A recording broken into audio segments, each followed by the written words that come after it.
অভাব।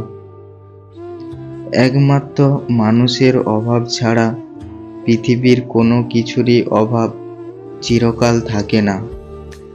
ফুল ঝরে গেলে আবার ফোটে, সূর্য ডুবে গেলে আবার ওঠে। সময় সব কিছুকে বদলে দেয়, কিন্তু প্রিয় মানুষটাকে একবার হারিয়ে গেলে তার মতো আর কেউ ফিরে আসে না।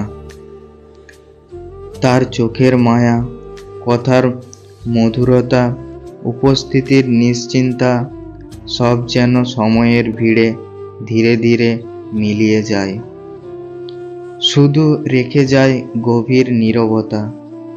জীবনের অনেক অভাবই সময় পূরণ করিয়ে দেয়, কিন্তু প্রিয় মানুষকে হারানোর শূন্যতা কোনোদিন পূরণ হয় না।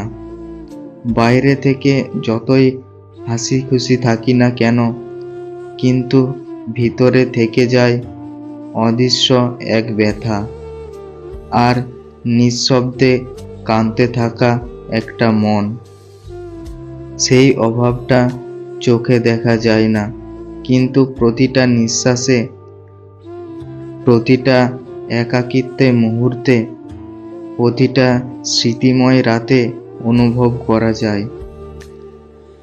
কারণ প্রিয় মানুষ হারানোর মানে শুধু একজনকে হারানো নয়, হারিয়ে ফেলা মানে একটু করে নিজের সুখ, নিজের শান্তি, নিজের পৃথিবীকে চিরতরে হারিয়ে ফেলা।